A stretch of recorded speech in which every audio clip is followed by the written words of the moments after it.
Magandang umaga, hapon na gabi sa ating lahat. For today's video, mag-review po tayo ng gravel bike na Tosyk Targa 1.0 2022. Binili ko itong gravel bike na ito for 12,200, wala pa pong shipping sa Bicicleta Bike Shop sa Lazada. Based on its looks, maganda siya. Yun lang ang aking masasabi. Ano pang hinihintay natin? Tara, i-review na natin ang bike na ito. Naka 2x9 speed ang gravel bike na ito. Ibig sabihin, 2 speed sa harap at 9 speed sa likod. At ito ay naka-sense sa Ignite na groove set. Ito rin pala ay naka-sense sa Ignite na double tap shifters. At meron akong video kung paano ito ginagamit.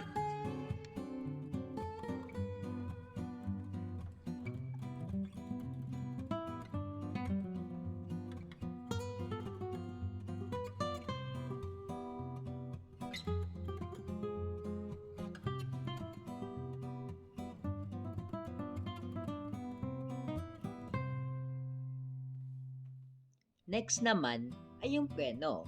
Ang preno ng gravel bike na ito ay naka 160mm na rotor sa harap at sa likod.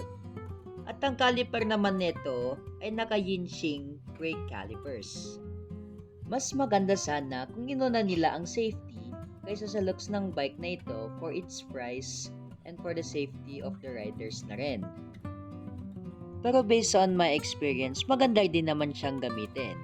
Pero on the long run, kailangan mo talagang i-upgrade ang preno mo na ito for your safety. Next naman ay yung frame at forks niya.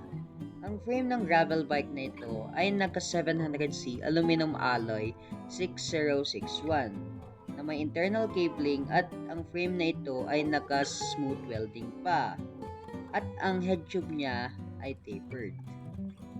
At ang forks naman nito ay naka 700C aluminum alloy rigid fork na naka true axle na. Next naman ay dito tayo sa rim set. Ang rim ng gravel bike na ito ay naka aluminum alloy na double wall na 32 holes na rim. At ang hubs naman nito ay parehas na naka Solon sealed bearing 32 holes na hub. Pero ang naiiba lang sa dalawa ay true axle yung front hub at naka-quick release naman sa rear hub.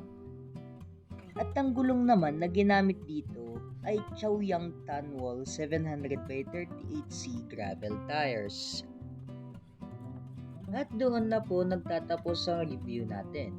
Kung nagustuhan nyo ang video na ito, paki-like na lang ang video at paki-subscribe ang aking YouTube channel. Maraming salamat po. Once again, I am Christian Joshua A. Bulato. Thanks for watching and bye-bye.